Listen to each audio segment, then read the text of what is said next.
brand awareness di Mahat Al-Jamiah UIN Salatiga. Oke, langsung saja. Yang pertama yaitu latar belakang. Nah, di era digital, media sosial adalah salah satu cara komunikasi dan iklan yang paling efektif, terutama untuk lembaga pendidikan. Karena di sini saya memilih objek penelitian saya di lembaga pendidikan atau di pondok pesantren. Nah, Mahat Al-Jamiah UIN Salatiga yang akan saya kaji itu menghadapi tantangan bagi mahasiswa baru sebagai lembaga pendidikan Islam di bawah naungan pendidikan Universitas Islam Negeri Salatiga. Namun, keberhasilan promosi tidak hanya ditentukan oleh intensitas media yang digunakan, tetapi juga bagaimana media tersebut membentuk brand awareness di benak audiens ataupun calon mahasiswa.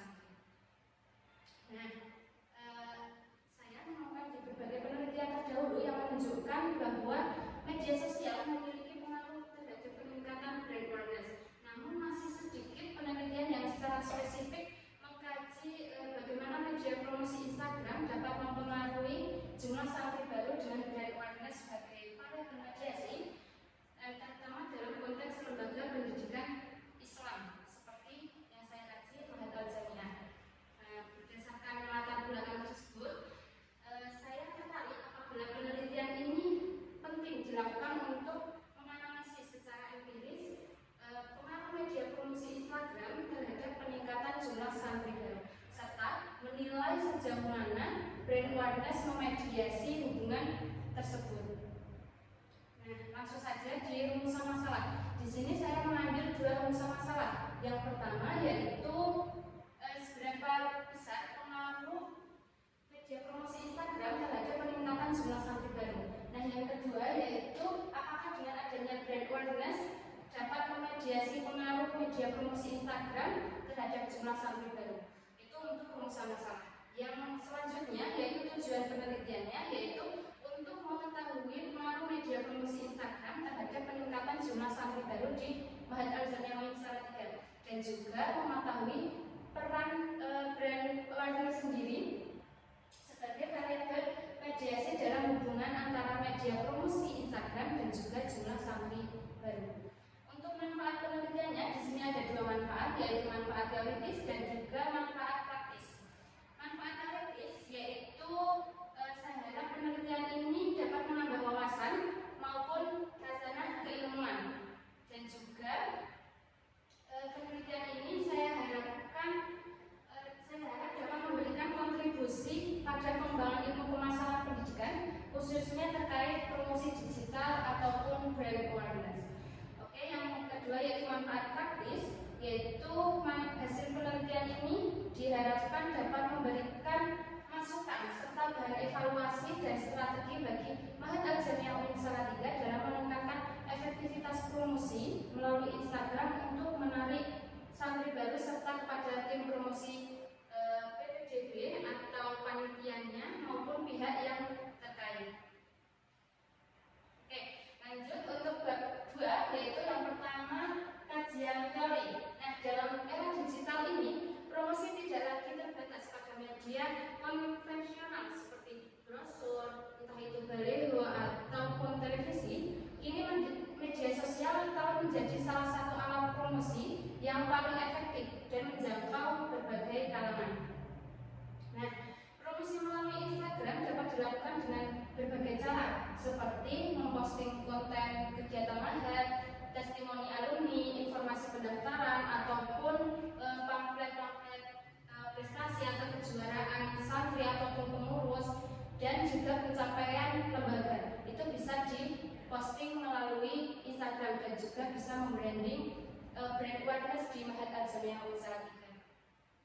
Nah, terus yang selanjutnya yaitu jumlah santri baru itu juga menjadi indikator penting untuk mengukur keberhasilan strategi promosi yang dilakukan. Nah, jumlah ini menunjukkan seberapa besar minat dan juga kepercayaan masyarakat terhadap Mahat dalam suatu periode penerimaan. Oke, selanjutnya yaitu penelitian terdahulu. Di sini saya menemukan penelitian terdahulu ada 3 penelitian yang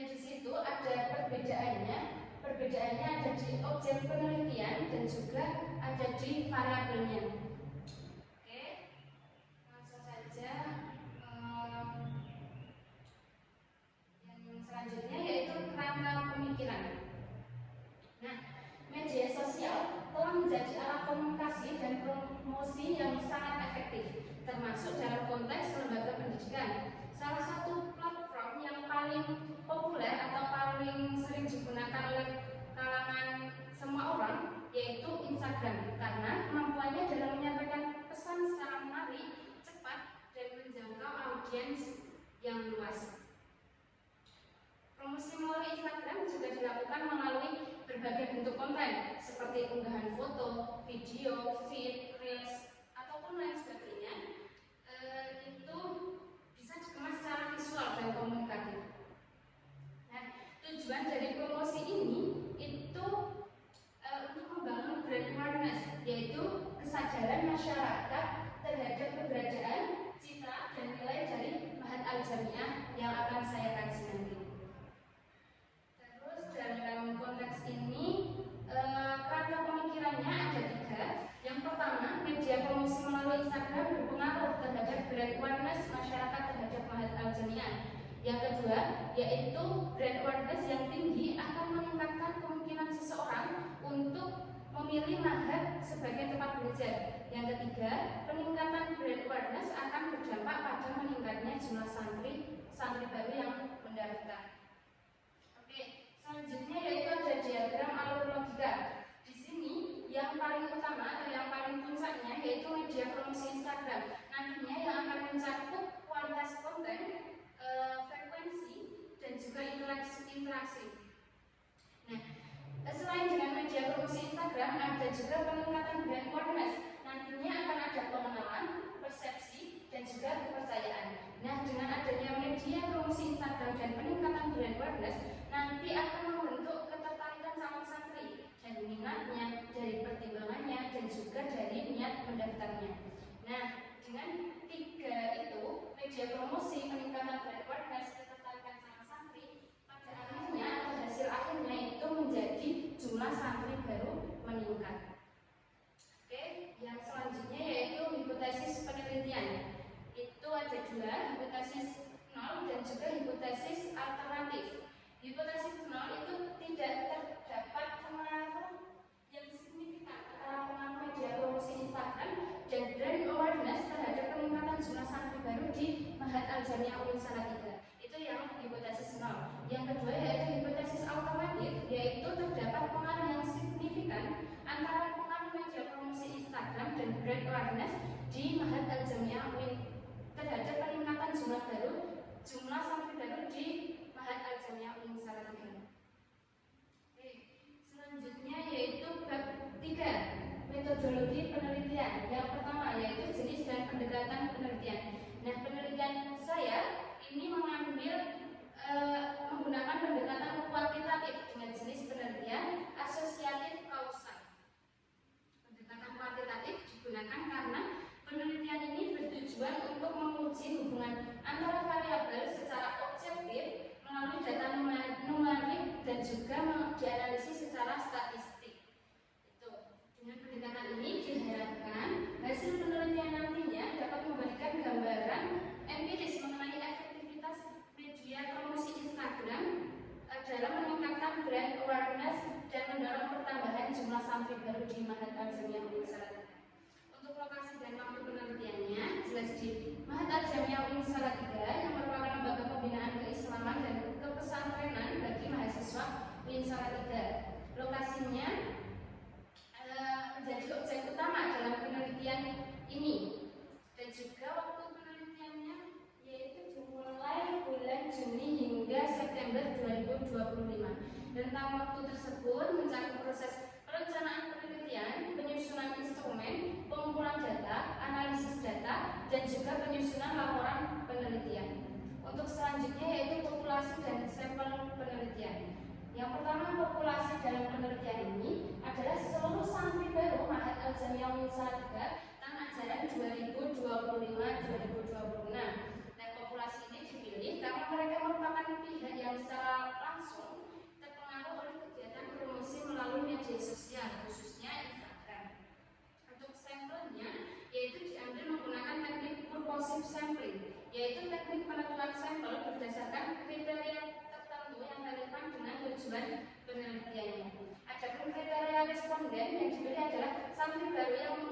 mengetahui atau pernah melihat media promosi Instagram Mahat Al-Jamiah UIN Salatiga, dan jumlah sampel yang diambil nantinya adalah sebanyak 100 responden yang dianggap representatif untuk dianalisis selanjutnya.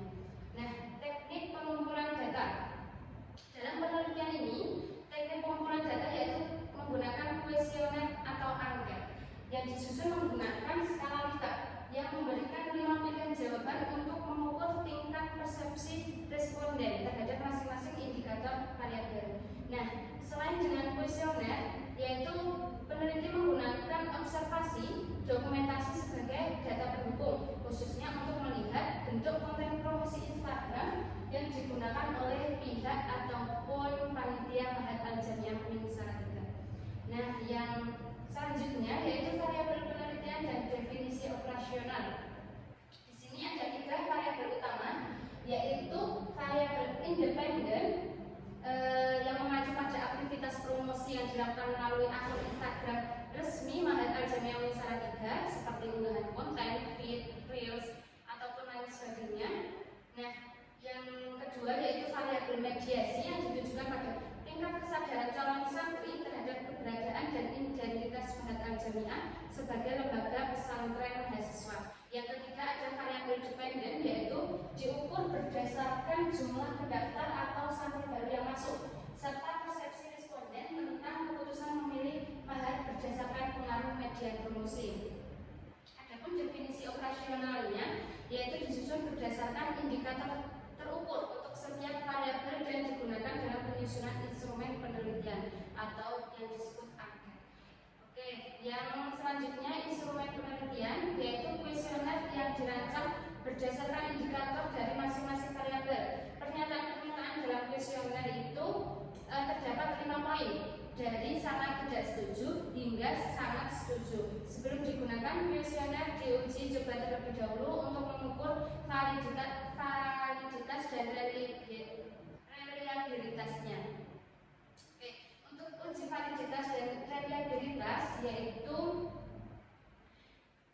uji validitasnya pada penelitian kali ini menemukan analisis korelasi behavior rate person dengan menemukan SPSS dengan ketentuan di sini sudah saya cantumkan. Yang selanjutnya ada uji reliabilitas, yaitu menunjuk pada satu pengertian bahwa satu instrumen cukup dapat dipercaya untuk digunakan sebagai alat pengumpul data karena instrumen tersebut cukup baik. Dan uji reliabilitas ini menggunakan teknik Cronbridge Alpha untuk mengetahui tingkat konsistensi internal antara butir dalam instrumen. Dan nilai alfanya nanti di atas 0,6 menunjukkan bahwa instrumen tersebut dinyatakan reliabel. Oke, yang terakhir yaitu teknik analisis data. Nah, nantinya data yang terkumpul akan dianalisis dengan bantuan program statistik yang seperti SPSS. Nah, teknik analisis data meliputi statistik deskriptif untuk menggambarkan data responden, uji normalitas untuk memastikan data berdistribusi normal, uji korelasi person untuk mengukur hubungan antar variabel, serta uji regresi linear sederhana untuk mengetahui sejauh mana variabel independen mempengaruhi variabel dependen. Mungkin itu cukup sekian presentasi proposal saya.